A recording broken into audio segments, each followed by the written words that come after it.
Hello, everyone, and welcome to the Blue Collar Racing Podcast. We got a real treat for you guys today. Got a good buddy of mine, one of the creators of Diesel Truck Wars, Chris Parker. How's it going? So tell us about Truck Wars and where it's located, when is it, and just give us a good rundown about the event. All right. Well, the our next event is the fall event. It's October 21st. It's going to be at Northeast Dragway in Hertford, North Carolina. It's 1099 Lake Road. But we started this in, I want to say it was 2016. It's always been at Northeast Dragway, but we started just going out there on test and tune nights. All of our buddies that are into diesel drag racing would go out there and kind of like meet up and just do the test and tunes. And we started with it was kind of like a mock pop-up event that I called Butthurt Fest. And basically all it was a Facebook event where we would, me or someone else would call out one of our other friends and, that we were going to race that night. And, we had people like Charlie Keeter, Brian Jellick, Mark Brown. We just call each other out, and I made a Facebook event about it, and we kind of like pumped it up and hyped it up a little bit. And the owners of Northeast Dragway, the True Blood family, kind of started noticing it on certain nights that, there'd be a larger than normal number of diesel trucks that would show up. And they kind of got wind of it that we were doing these these Facebook events. So the owner, Curtis Trueblood, came up to us one night and was like, hey, 2 weeks from now we have a open spot if you guys want to try to do a diesel event.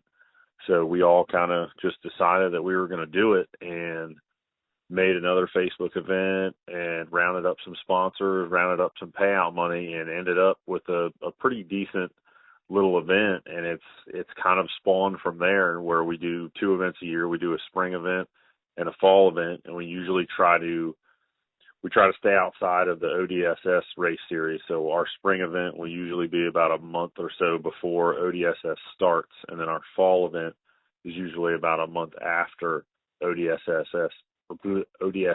finishes out. So we've just been going since then, 2 events a year, and we've got a pretty solid group of racers that always come back, and it's turning out to be a very good event. And it's like a grassroots style, it's like we always said, it's a race for racers. So we keep doing it every year. Everyone keeps coming back. So here we are. Yeah, it's my favorite event to go to. It was actually the diesel event I ever went to, and a few buddies talked me in taking my truck down the track, and that's when I got hooked. That's how it happens, man. And then that's definitely how it happens. I became good friends with you. You've helped me along the way. You've helped me a lot with my race truck. I had a VP44. You still have your VP44. You were a big help of mine. Always willing to help. Always willing to. Now there's not too many of us racing left, so. Yeah, sadly, I'm going to be heading over to the dark side, going to the P-Pump. It's okay. It's not for everyone, man. I don't blame you. I'm just ready to make that next step, and I think the P-Pump is going to help with that. Oh, yeah, for sure. Yeah, back to Truck Wars. You guys have some of the best racing. Just quality racers, big names come out there. It's always a great event, and it's getting bigger and bigger every year.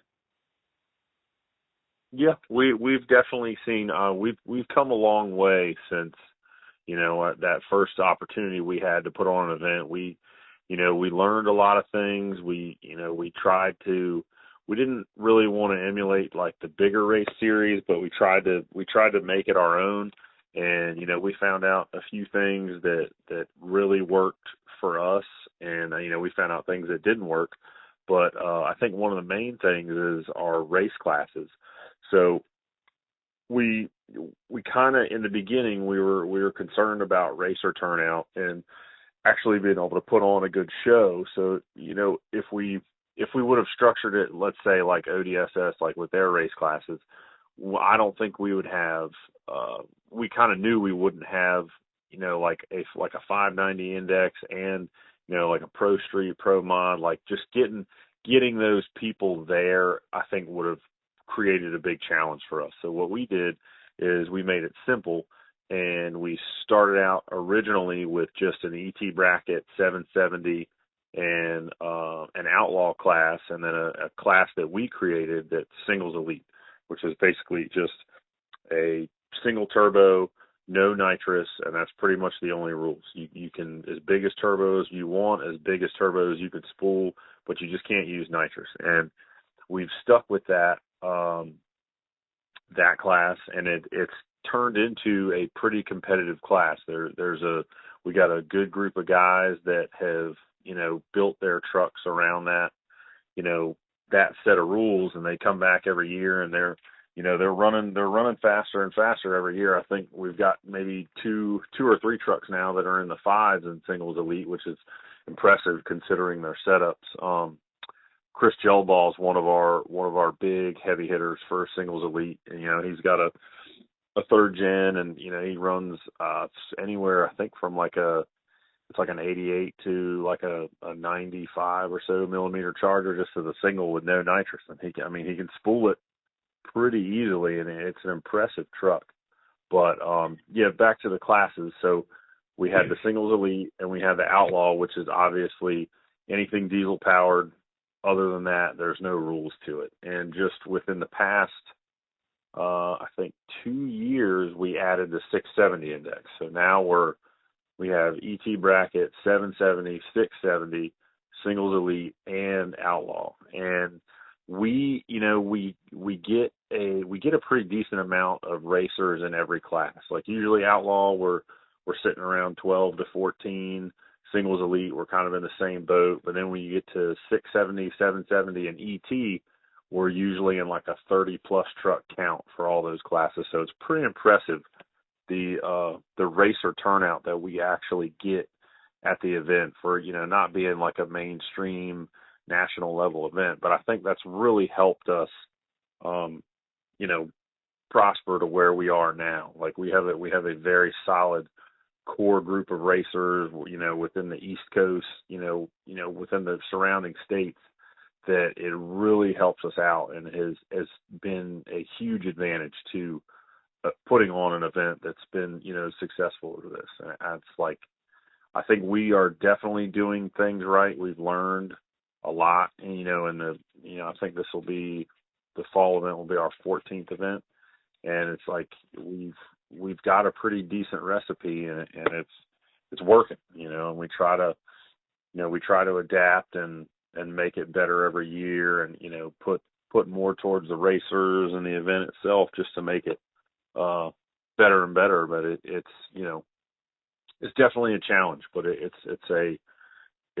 become a job for me and Buddy Calloway. He's my partner in it, and it's a job, but it's very rewarding. You know, like at the end of the day, when, you know, me and him are packed up and we're getting ready to go home, and it's like, you know, we hear all the praises about how people love coming to the race, and it's like, it's such a good event, and, you know, it makes it worth it. And it's like, I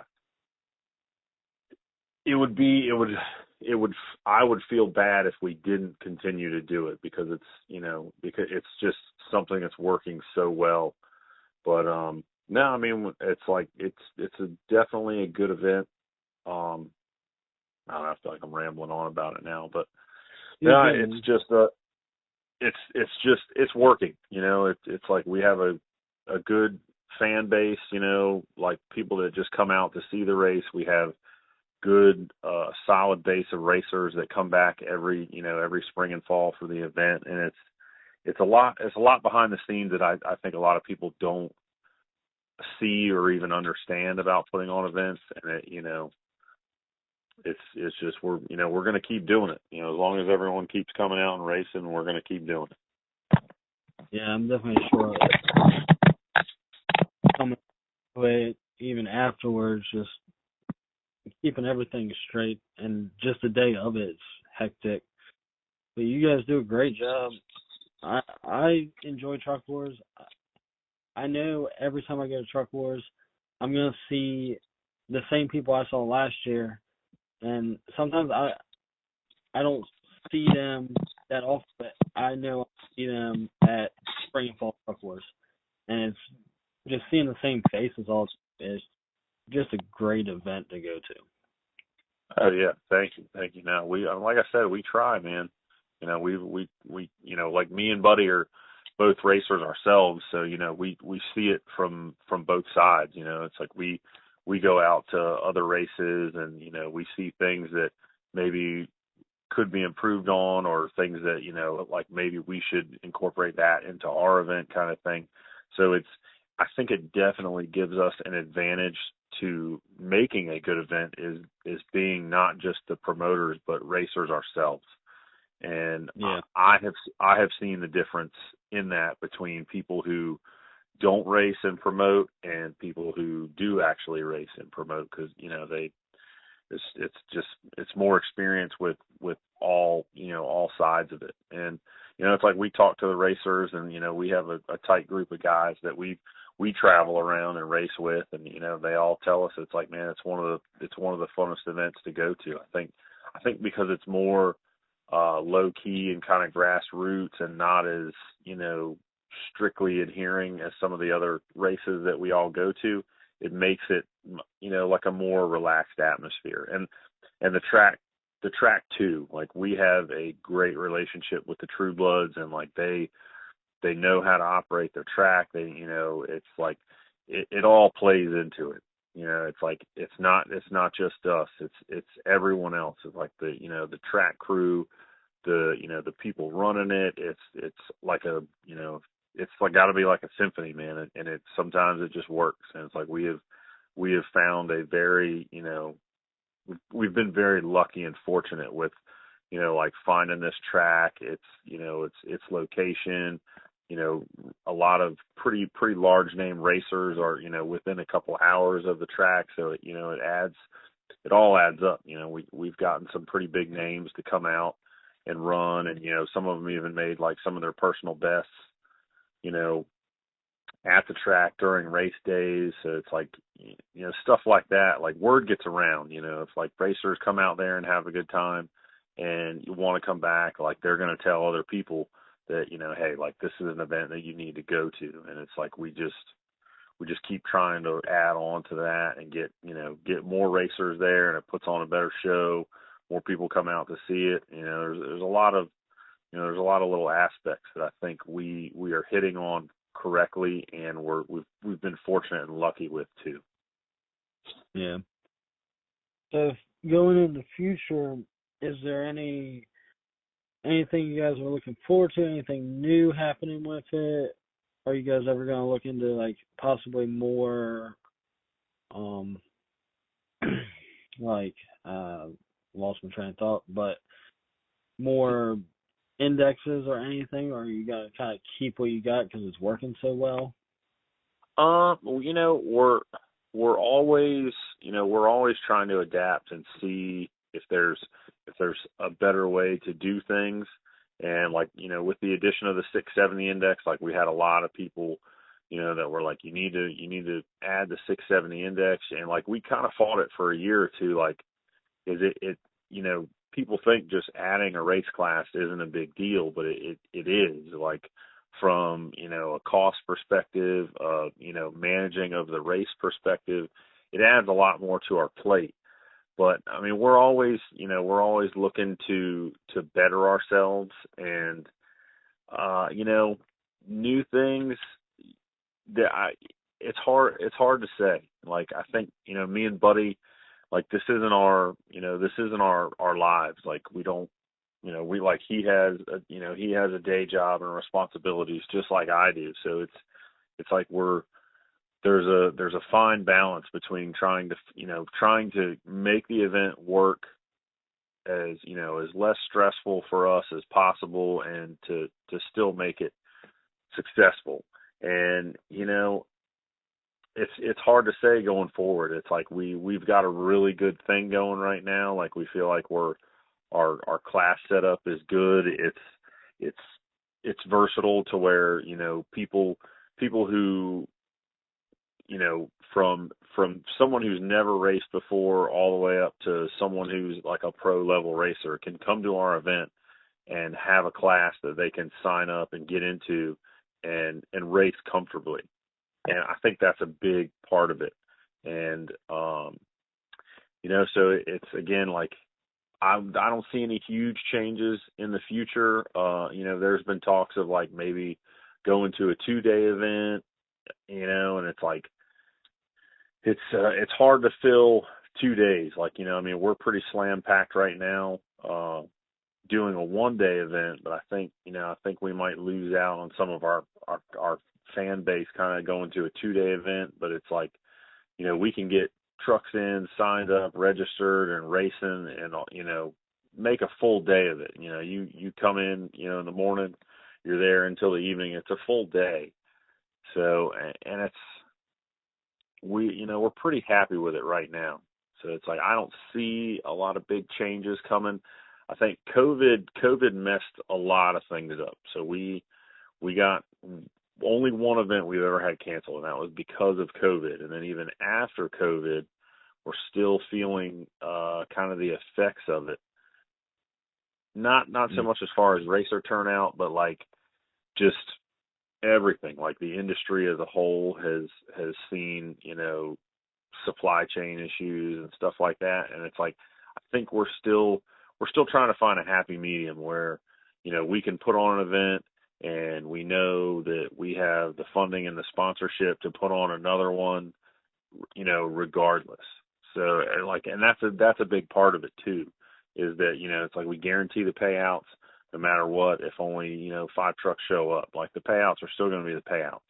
And it's like keeping a core set of sponsors and everything to make all that happen is a big deal. So I think we're still trying to find the happy medium to it, like, where, we're not stressing about, okay, how are we going to, make the payouts and the videographers and the photographers for it. Like I said, it's a lot of behind the scenes stuff that, we're planning year round. Like, as soon as the spring event is done, like, we are in gear planning for the fall event. Like, it's a lot to take on. And like I said, it's just me and Buddy.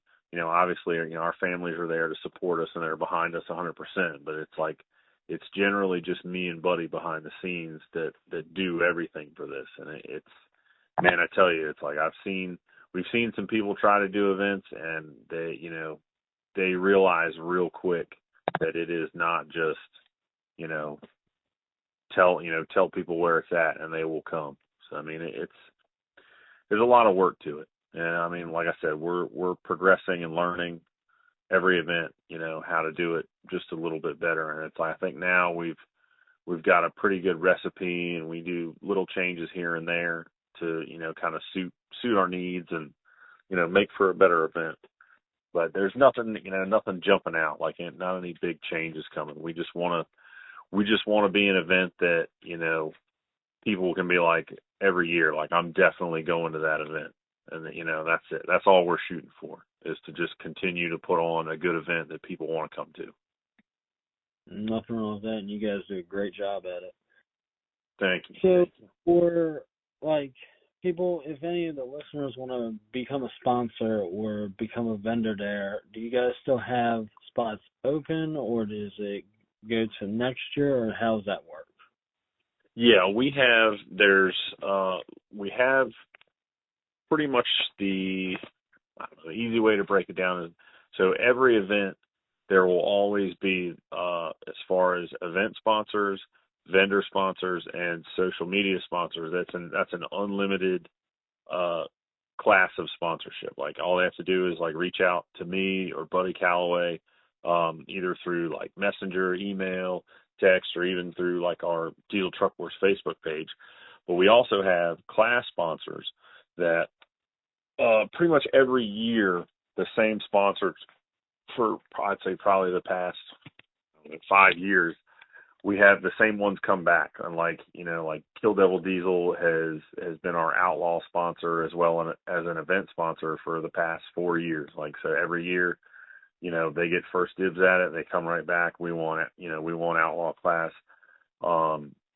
Singles Elite has been sponsored by DNA Services, and they come back every year.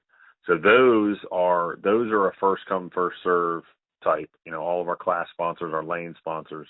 But like I said, those sponsors pretty much repeat every year. They take the spring and the fall. But if people do want to sponsor or be able to set up a vendor space, again, the event sponsor spot, the vendor sponsor spot are always available. There's an unlimited amount of, we'll make space wherever if they want to just come out, or if they just want to support, they can just be a social media sponsor. But the best ways are just to reach out to us directly, either through Facebook, email, phone, whatever. But there's always like open sponsorship, and we've actually started since you saw the last event we had. What was it, like $4,000 worth of payout for 670 with all the kickers. So yeah. going forward, we're going to try to create a class kicker sponsor. So say like Kill Devil Diesel is our outlaw class sponsor. We're going to, for every race class, we're going to create a kicker sponsor to where it'll be the same benefits as a class sponsor would be, like, your amount of social media promotion, your vendor spot, everything will be identical, but the money that goes to that goes directly into the class, like class payouts. And we're trying to do it that way, so we give, because every year we have a couple people that come up and be like, I want to be this class sponsor, and it's like, well, this company's been doing it for years now and they want it again. So it's like, we don't, we kind of thought of the kicker thing because it's always like 2 weeks before the event, like people start wanting to just throw money at the, payouts at the classes. And I think it's great because it makes more racers want to come out to it because obviously the payouts are getting bigger. So we're, like I said, with this fall event, we're going to try to start pushing the kicker class sponsor. So instead of it just like being like a hodgepodge of, $250 here, $500 there, like 2 weeks before the event, we can, like, someone can come in as a class kicker sponsor and really bump up the payout for that class. And it's like, I think it'll definitely catch the attention of a lot of racers. Because whether it's a fun event or not, it's like some of the racers are looking for the payout. Some of the more competitive guys are like, I'm not going to travel 10, 12 hours out to a race where I'm only racing for $300. And it's like, not guaranteeing that they're going to win, but it's like there are racers that look at it that way. So it attracts more, and it adds to the event as a whole. Like, everyone was really like, I think the 670, the finals in 670 was probably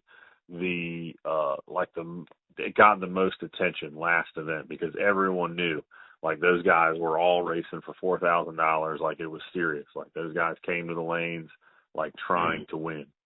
And it made for really good racing. Like, it was a tight finish. I think the finals in 670, like, the win margin was extremely small. It was really good racing. Yeah, it was great racing in 670 that whole day.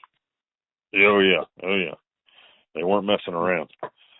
That was one of the first truck wars in a long time where I was actually just a spectator that day. And there was really good in every class all day long. It was just great racing. Oh yeah.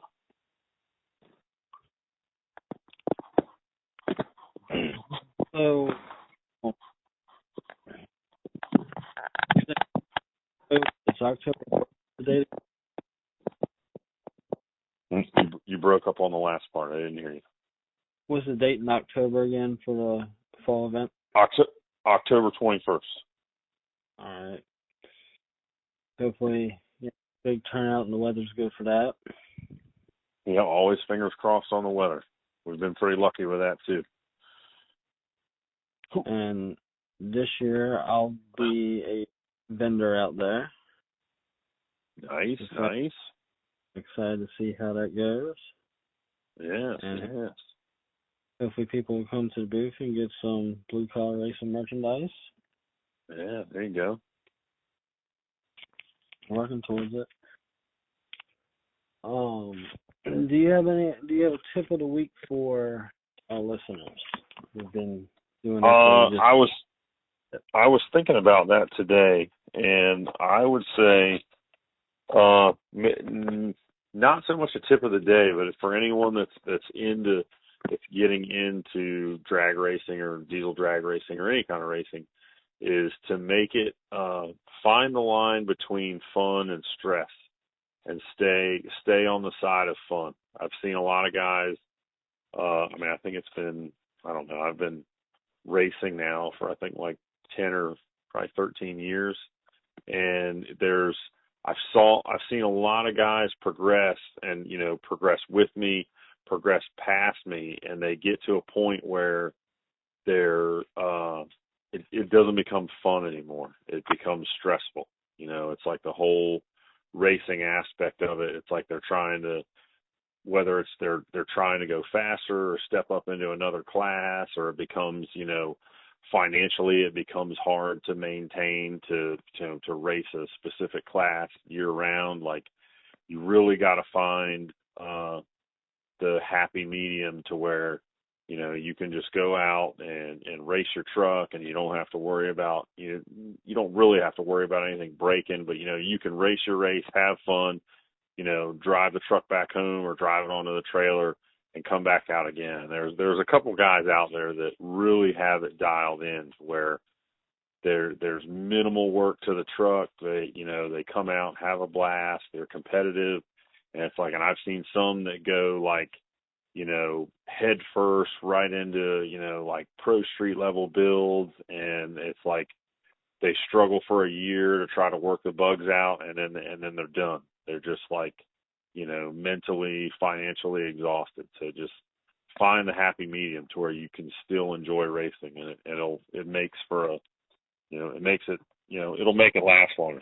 You won't be someone that comes in and tries to race for 3 years and then fizzles out and says, I couldn't get it together. They're just like, you gotta find a point that you're happy with. It's like, once it becomes stressful, you need to stop and like back up a little bit to where it's fun again.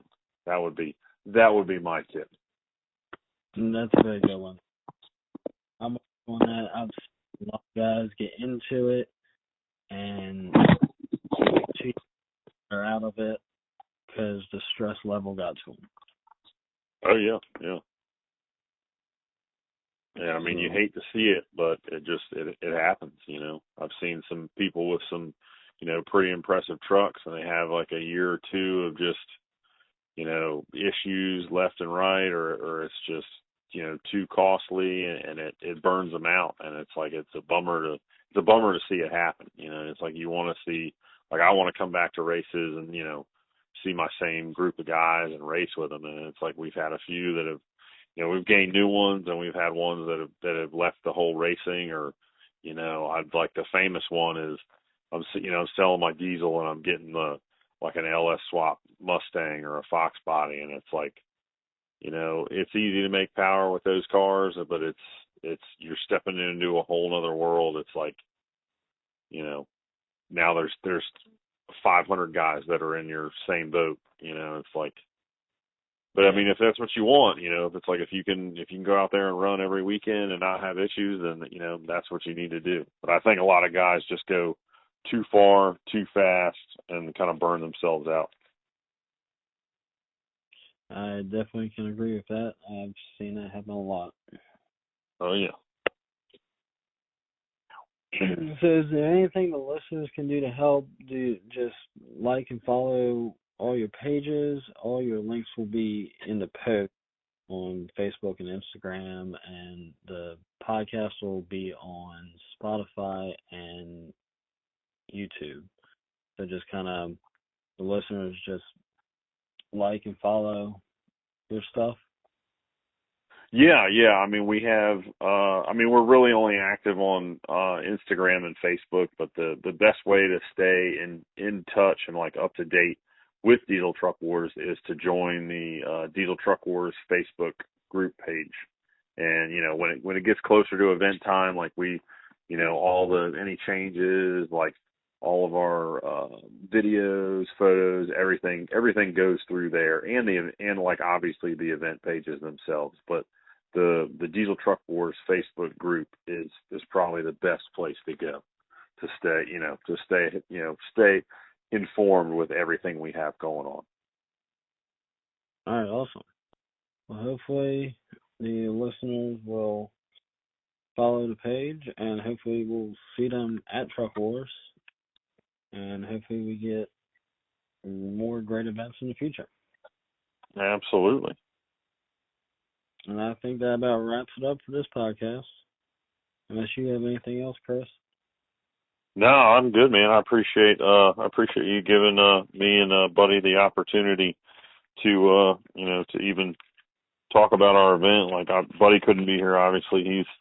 He's a bit of a busier man these days than I am at times. So, but I told him about it, and he was excited to hear that we were going to be on it. So, no, just thank you again for the opportunity.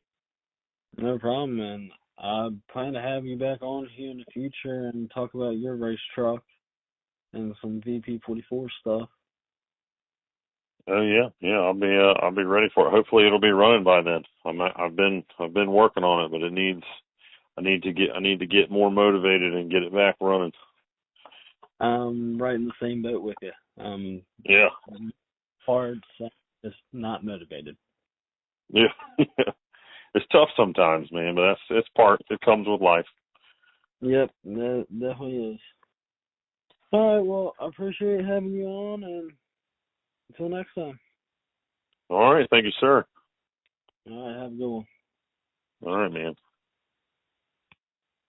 Well, that ends this episode 2 of the Blue Collar Podcast, and until next time.